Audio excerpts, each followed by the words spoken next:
ሰላም ጤና ይስጥልን ውድና የተከበራችሁ የዩቲዩብ ቤተሰቦቼ እንዴት ናችሁ? ሰላም ናችሁልኝ ወይ?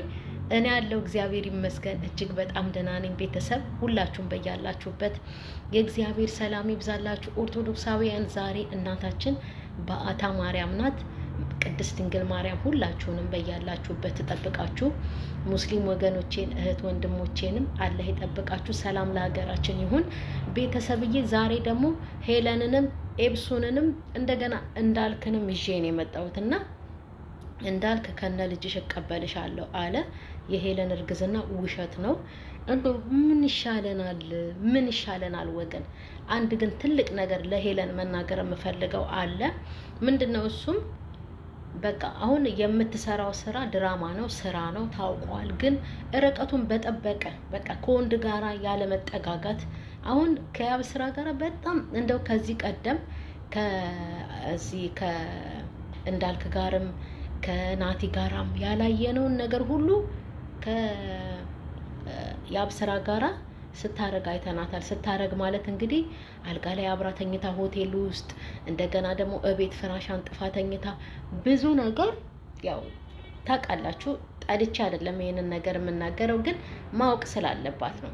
ብዙ ነገር ከሴት ልጅ የማይጠበቅ ነገር ሰርታ አይተናል። ስራም ቢሆንም ያለዚህ ነገር በቃ እንደዚህ ያለ መጠጋጋት ያለ መነካካት የእውነት በእኛ ዘንድ ስራ ሆኖ ሊታይ ይችላል፣ ግን በእግዚአብሔር ዘንድ ይሄ መጥፎ ነገር ነው። በቃ መጥፎ ስራ ነው። ምክንያቱም ሄለን አሁን ለምሳሌ ልጃገረድ ናት ብላለች አይደለ? ልጃገረድ ነኝ ብላለች። ግን ምንድነው የምናየው ሁሉ እሷ ዋናው ነገር ክብሯን ጠብቃ ልጃገረድ መሆኗን ነው እኛ ያየ ነው። ግን የምትሰራው ስራ ምንድነው? ከያብ ስራ ጋር እየተለጣጠፈች እየተኛች ከእንዳልክ ጋራም ጓደኛ በነበረች ሰዓት እየተቃቀፈች ከናቲ ጋራም እንደዛ። ይሄ ራሱ ቤተሰብ እኛ ያላወቅነው ነገር ነው። ይሄ ራሱ በእግዚአብሔር ዘንድ የማይፈለግ ስራ ነው። ይሄ ራሱ ዝሙት ነው። አሁን እሷ ያሰበችው ልጃገረድ ናት፣ ከማንም ጋራ ግንኙነት አታውቅም። በቃ ያንን ነው እኛም ራሱ ያሰብነው ማለት ነው። እሷ ልጃገረድ ናት፣ ጨዋ ናት ነው። ግን በእግዚአብሔሩ በፈጠረን ዘንድ ማለት ነው ይሄ ራሱ መነካካቱ ምናምን መተቃቀፉ መላላሱ ምናምን ነገር ራሱ ዝሙት ነው። የግዴታ ባገባ ባወጣ አይደለም። ትክክለኛው ነገር ይሄ ነው እና ርቀቱን በጠበቀ መልክ ስራዋን ብትሰራ ለሷም ጥሩ ነው።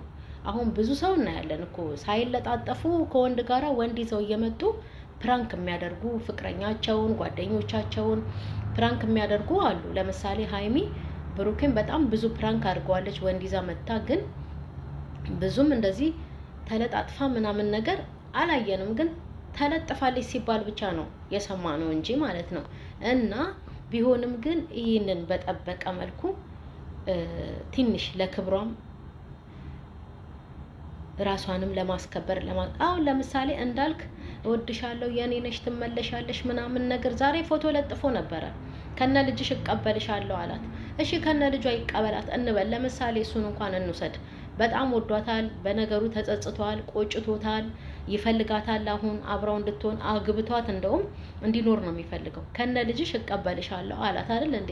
ነገስ የዛሬውን እኮ አይደለም ማየት ያለብን። ነገ ሰው ነው። ሰው ሆኖ የማይለወጥ የለም። ሰው ሆኖ የማይጋጭ የለም። ምን ይመጣል? አንቺ እኮ ልክስክስ ነሽ፣ አንቺ እኮ ከማይወድሽ ሰው ከማይፈልግ ሰው ወልደሽ ከነ ልጅሽ የተቀበልኩሽ ነሽ፣ አንቺ እኮ ከማንም ጋር ስትዳሪ ስትተቃቀፊ የከረምሽ ሴት ነሽ፣ እኔ ነኝ ያነሳውሽ። ብዙ ነገር አለ፣ ብዙ ነገር። የዛሬውን ሆይ ሆይ ሆይ ሆይ ማለታችንን አንይ። ለነገ ይሄ ነገር ምን ይዞብን ይመጣል ብለን ማሰብ አለብን። የእውነት አሁን ሄለን የነገ ህይወቷን በስነ ስርዓቱ ማሰብ አለባት። ከእንዳልክ ጋርም ይሆን ከሌላ ሰው ጋርም ይሆን ተጋብታ ስትኖር መጋጨት ስለማይቀር ማለት ነው እንደዚህ አይነት የስድብ ናዳ ይወርድባታል። በምን አቅሟ ትቋቋመዋለች? ስለዚህ ለነገዋ ማሰብ አለባት። ከወንድ ጋራ ያለምንም ንክኪ ያለምንም መለጣጠፍ ምናምን ነገር ስራዋን መስራት ትችላለች። ማንኛውም ሰው ቢሆን ማለት ነው። አሁን እንትና መጣች፣ ይሄ እቺ የብሱን መጣች። የብሱን ራሱ ማለት ነው እነሱ ራሳቸው ምንም አይነት ከእውቀት ነፃ የሆነ ስራ ነው የሚሰሩት፣ ድራማ በህዝብ ላይ ማለት ነው። አሁን ይሄ ምንን ያስተምራል?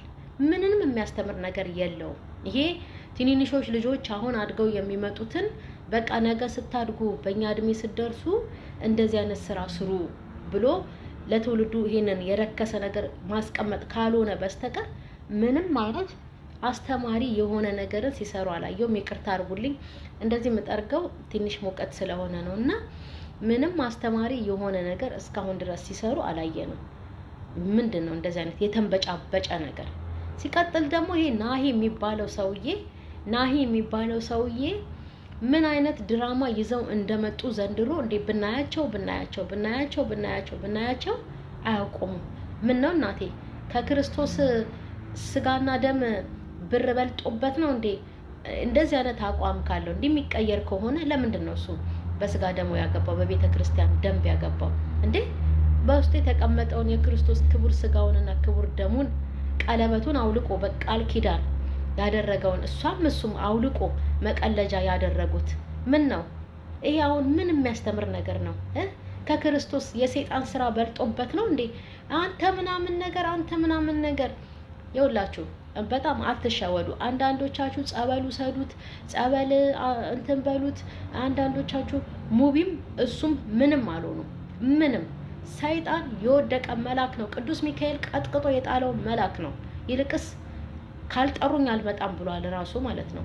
ሰይጣን ሰጣኝ ሲሉ ገብተው ትዳሩንም ያፈርስበታል። ትክክለኛውን ኑሮውን ሁሉ ነው መስቀልቅል የሚያደርግበት ሲጀምር ማለት ነው።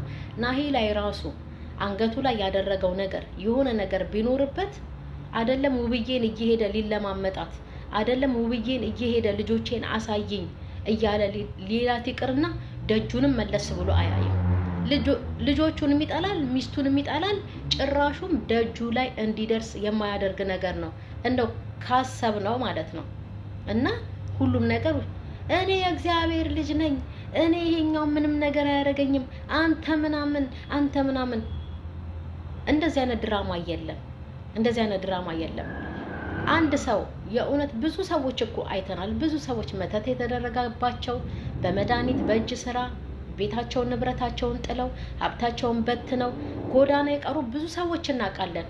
ያን ትክክለኛው እንደው ፊት ሰተነው ለሱም ካላጎበደርንለት በስተቀር ማለት ነው።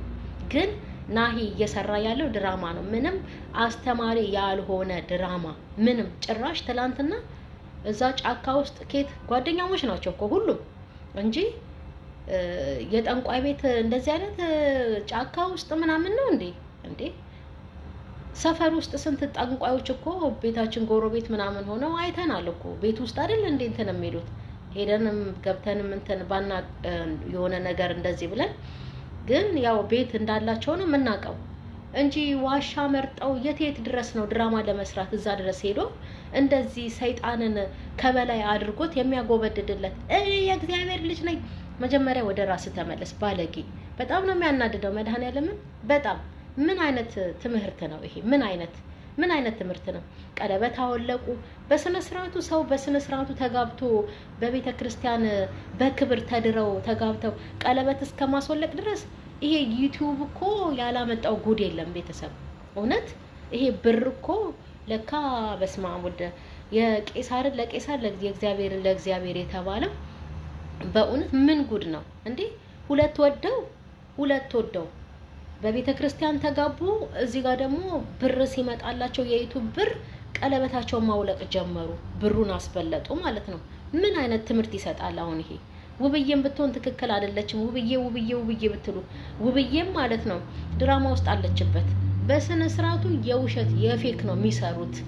ውብዬ እኮ ሌሎቹን እና ጓደኞቿና ሄለንን ፕራንክ ለማድረግ እኮ ወደ ቤተሰቦቼ ሄጄ ወልዳለሁ ብላ ፕራንክ ልታደርጋቸው ናሂን እኮ ድርግም አድርጋ በጥፊ የመታቸው ነው። ምክንያቱም ተመካክረው የሰሩት ፕራንክ ነው፣ ያን ፕራንክ ማለት ነው። አሁንም ቢሆን እንደዚህ የሚጠፈጠፈው በውብዬ እጅ ናሂ ፕራንክ ነው፣ በቃ ስራ ነው። እንደዚህ አይነት የመንፈስ ስራ የለም። ልጆቼን እፈልጋለሁ፣ እወዳለሁ፣ አሳይኝ፣ እወድሻለሁ እኮ ምናምን ነገር እያለ እንደዚህ አይነት የመንፈስ ስራ ሲደረግ ከአጠገቧ ከሚስት አጠገብ ከልጆች አጠገብ ከቤት አጠገብ እንዳይደርስ ተደርጎ ነው የምናየው ብዙ ሰዎች ላይ ይህንን ነው እንጂ እንደዚህ አይነት የተሽለጠለጠ ስራ ይዛችሁ እየመጣችሁ ማለት ነው ትውልዱን ሌላ ቆሻሻ ነገር እንዲሰራ አታድርጉ። ምንም ነገር አያስኬድም። የናሂም ስራ